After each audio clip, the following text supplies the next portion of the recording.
오늘의 말씀 레위기 23장 9절 14절 말씀 한 절씩 교독하시겠습니다. 여호와께서 모세에게 일러 가라사대 이스라엘 자손에게 고하여 이르라. 너희는 내가 너희에게 주는 땅에 들어가서 너희의 곡물을 거둘 때에 미선 너희의 곡물이 첫 이삭 한 단을 제사장에게로 가져갈 것이요. 제사장은 너희를 위하여 그 단을 여호와 앞에 연락되도록 흔들되 안식일 이튿날에 흔들 것이며 너희가 그 단을 흔드는 날에 1년 되고 흠없는 수양을 번제로 여호와께 드리고 그 소제로는 기름 섞은 고운 가루 에바 10분의 1을 여호와께 드려 화제를 삼아 향기로운 냄새가 되게 하고 전제로는 포도주 신 4분의 1을 쓸 것이며 너희는 너희 하나님께 예물을 가져오는 그날까지 떡이든지 볶은 곡식이든지 생이삭이든지 먹지 말지니 이는 너희가 거하는 각처에서 대대로 지킬 영원한 규례이니라. 아멘. 오늘 시간에는 레위기 23장 9절 14절 말씀을 가지고 곡물을 거둘 때 라는 제목으로 함께 은혜를 나누고자 합니다. 오늘 보는 말씀은 구약시대 이스라엘 백성들이 하나님 앞에 추수감사 예배를 드리는 그 규례입니다. 그 추수감사 예배 드리는 그 규례가 네 가지 제사법이 나오죠. 요제와 번제와 소제, 그리고 전제에 대한 말씀입니다. 10절 11절 말씀은 요제에 대한 말씀입니다. 곡물을 거둘 때에 우선 너희의 곡물의 첫 이삭 한 단을 제사장에게로 가져갈 것이요. 그러면 제사장 백성들과 그 단 여호와 앞에 연락들 흔들되 안식일 이튿날에 흔들 것이며, 자, 여기 흔든다는 건 이게 요제라고 합니다. 하나님 앞에 높이 들어서 이제 백성들이 가지고 온 그 각 종류별 그 추수한 그 곡식의 단을 하나님 앞에 흔들어 가지고 이렇게 제사를 드리는 겁니다. 이 요제는 모든 이 재물과 또 모든 이 수확물, 모든 예물이 하나님께 속했고 또 하나님으로부터 왔음을 고백하는 그런 믿음의 행위인 것입니다. 그리고 이 요제를 드린 첫 열매는 모두 제사장의 식량 창고에 들여가지고 제사장의 양식으로 삼게 했습니다. 그리고 12절은 번제에 대한 말씀입니다. 요제를 드린 다음에 1년 되고 흠없는 수양을 번제로 여호와께 드리고, 우리 번제는 너무 많이 성경 공부 시간에 우리 많이 공부를 했죠. 각을 떠가지고 불태워 바치는 겁니다.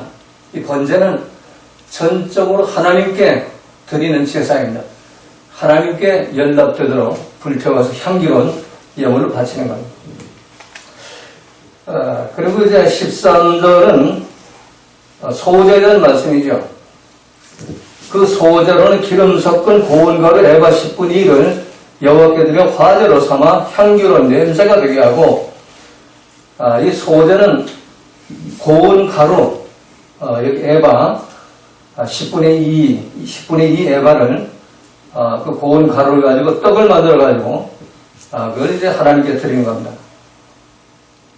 이 에바는 바구니라는 뜻인데 우리 한국 그 측량법으로 계산하면 약 22리터 정도, 1에바가 22리터니까 10분의 2에바는 4.4리터. 우리 한국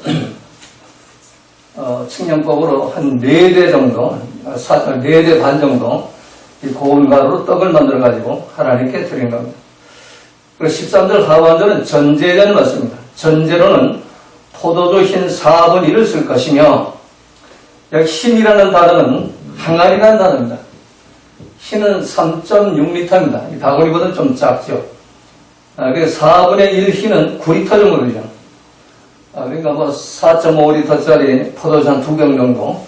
그래서 전제로 드립니다.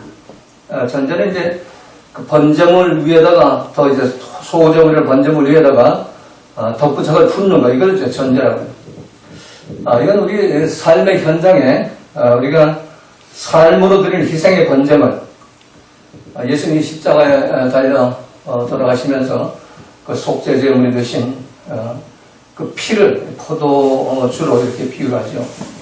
그리고 삶으로 산 제사의 예물을 말하는 겁니다. 이렇게 요제, 번제, 소제, 전제 4가지 제사를 드리고 난 후에야 백성들은 추수한 곡물을 먹을 수가 있었습니다. 이스라엘 백성들은 모두 하나님의 이 명령에 순종을 해야 합니다. 그래서 선민 이스라엘은 각 가정마다 이 추수감사절기가 되면 추수한 곡물의 종류별로 첫 이삭 한 단과 또 어린 양 한 마리, 그리고 고운 가루 4개로 만든 떡, 그리고 포도주 2병을 가지고 제사장으로 가야 했습니다. 그리고 제사장 백성들로부터 그 예물을 받아가지고 그 곡물과 어린 양과 고운 가루 만든 떡과 포도주를 가지고 요제와 번제와 소제, 그리고 전제를 드리는 것이 바로 추수감사 예배였습니다. 자, 그렇다면 오늘 우리가 이 성경에 기록된 하나님 말씀 계명대로 추수감사 예배를 드리고 있는가? 우리가 점검해 보면서 함께 은혜를 나누고자 합니다. 자, 첫 번째, 우리 추수감사 예배를 드려야 할 이유가 오늘 본문 9절에 나오죠. 9절 10절에서 여호와께서 모세에게 일러 가라사대 이스라엘 자손의 고하여 이르라 너희는 내가 너희에게 주는 땅에 들어가서 너희는 내가 주는 땅. 자, 이 말씀 현재적으로 적용한다면 내가 너희에게 주는 일터에서 소득을 얻게 되면 또 내가 너희에게 주는 직장에서 봉급을 받게 되면 결국 하나님의 택한 백성들에게 땅을 주시고 일터를 주시고 직장을 주신다는 것입니다. 그 땅과 일터와 직장은 하나님이 약속하신 축복의 땅이고 일터라고 말씀하고 있는 겁니다. 그 땅은 하나님이 택한 백성들에게 애굽에서의 생활을 청산하고 새로운 축복, 또 새로운 약속의 성취로 주시는 땅인 것입니다. 하나님은 단순히 땅만 차지하게 하시지 않습니다. 그 땅에서 농사 짓게 하고 또 목축업을 하게 하고 또 어디 야채를 기르고 이러면서 소득을 거두게 하시는 겁니다. 그리고 하나님은 그 땅에서 번영하기를 원하시고 그 땅에서 하나님의 복을 누리기를 원하시는 것입니다. 그 땅은 하나님이 함께 하시는 축복의 땅인 것입니다. 그래서 하나님이 그 백성들에게 땅과 일터와 직장에서 소득을 얻게 되었다면 그건 전적으로 하나님의 은혜로 얻었기 때문에 하나님께 1년에 한 번 추수감사 예배로 영광을 돌리라는 겁니다. 그래서 곡물을 거두게 되면 먼저 하나님께로 가지고 가서 감사 예배를 드리라는 것입니다.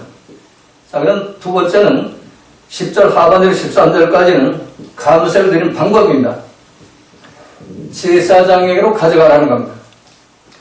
너희 곡물을 거둘 때에 위선 너희의 곡물의 첫 이삭 한 단을 제사장에게로 가져갈 것이요 제사장은 너희를 위하여 그 단을 여호와 앞에 연락되도록 흔들되 안식일 이튿날에 흔들 것이며 너희가 그 단을 흔드는 날에 1년도 흠없는 수양을 번제로 여호와께 드리고 그 소제는 기름 섞은 고운 가루 에바 10분의 1을 여호와께 드리고 화제를 삼아 향기로운 냄새가 되게 하고 전제는 포도주신 4분의 1을 쓸 것이며 조금 전에 말씀드린 이 네 가지 이 제사를 드리라는 겁니다. 자, 택한 백성들이 하나님이 주신 땅과 일터와 직장에서 소득을 얻게 되었다면 그 축복은 전적으로 하나님께서 오신 것이기 때문에 거기에 첫 열매는 모두 하나님의 종이 있는 제사장에게로 가지고 가라는 겁니다. 땅을 주신 하나님, 또 곡물을 주신 하나님, 소득을 주신 하나님께 감사 예배를 드리라는 겁니다.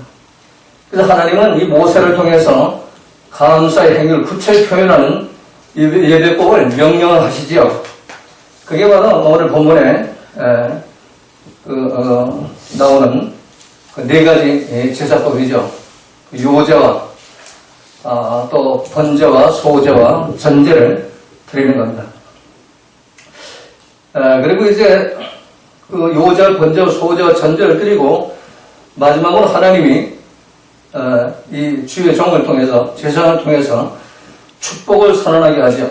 제사장이 하나님께 백성들의 소득과 번영과 축복을 아뢰고 또 백성들에게 주님의 이름으로 복주심을 선언합니다. 오늘날에는 이제 성부와 성자와 성령의 이름으로 축복 기도를 함으로 이제 예배를 마치게 되려고 합니다. 그리고 이 예배를 마쳐야만 이제 그 출산 곡식 그 열매를 먹을 수가 있게 되는 겁니다. 자, 마지막 세 번째는 적용이죠. 14절 말씀은 금식하며 기다려라. 너희는 너희 하나님께 예물을 가져오는 그날까지 떡이든지 복고는 곡식이든지 생이삭이든지 먹지 말지니 이는 너희가 그 거하는 각처에서 대대로 지킬 영원한 규례니라. 자, 밭에서 첫 곡식을 추수하는 그 시간부터 그 곡식 땅을 제사장으로 가져와가지고 제사장이 4가지 제사법에 따라서 제사를 마칠 때까지 아무것도 먹지 말고 금식하라는 겁니다.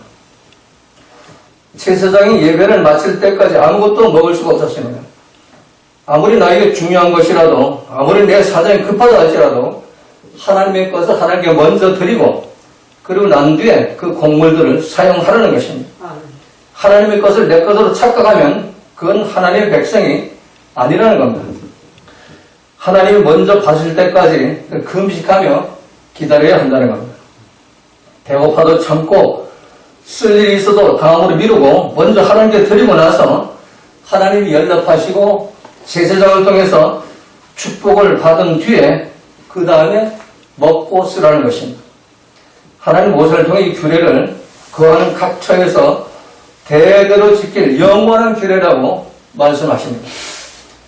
이는 너희가 그 거하는 각처에서 대대로 지킬 영원한 규례니라. 자, 이 추수감사 예배 이 절기의 규례는 구약 시대만 지키는 규례가 아니고 신약 시대만 지키는 규례가 아니고 주님 오시는 날까지 영원토록 대대로 지켜야 할 규례라는 겁니다. 자, 우리는 이 규례를 대대로 자녀들에게 가르쳐야 합니다. 그런데 자녀들이 교회에 오지 않으니까 가르칠 방법이 없잖아요.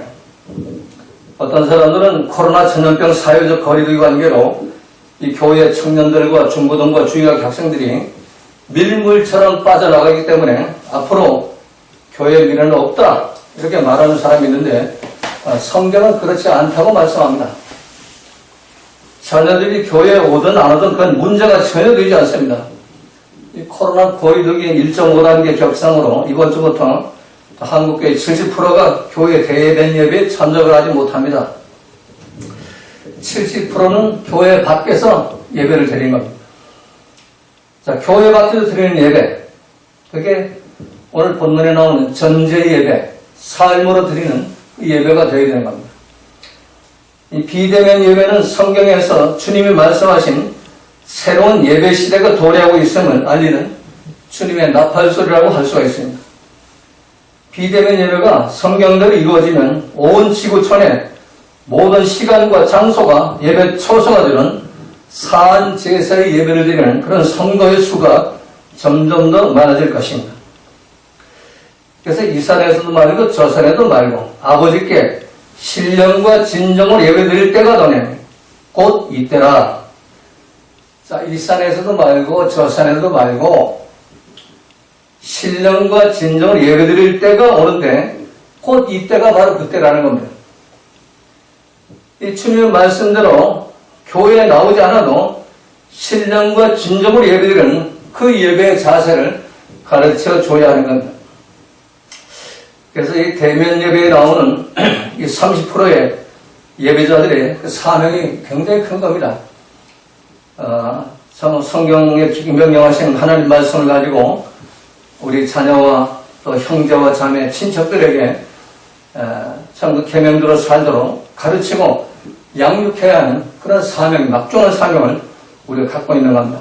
그래서 배고파도 참고 쓸 일이 있어도 다음을 미루고 먼저 하나님께 드리고 나서 하나님이 연락하시고 하나님의 축복 선언을 받고 난 뒤에 그 다음에 먹고 쓰라는 이 규례가 교회에 나오든 나오지 않든 내 자녀, 내 형제, 내 자매, 내 친척들이 하나님의 백성이라고 믿는다면, 하나님의 백성이라고 믿어졌다면 반드시 이 규례를 지키도록 해야 하는 겁니다.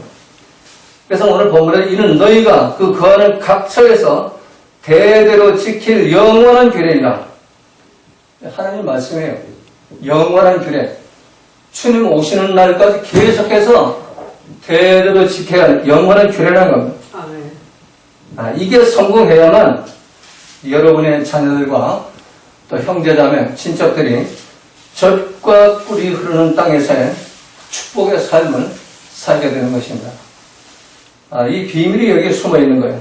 이 축복을 여러분도 받아들이고 여러분의 자녀도 받아들인다면 이 성경에 말씀하는 성경의 명령대로 있는 말씀을 우리가 지키고 실천해서 또 가르치고 양육해서 여러분과 여러분 후손 대대로 참 축복의 주인공들이 되시기를 주님의 이름으로 부탁을 드리겠습니다.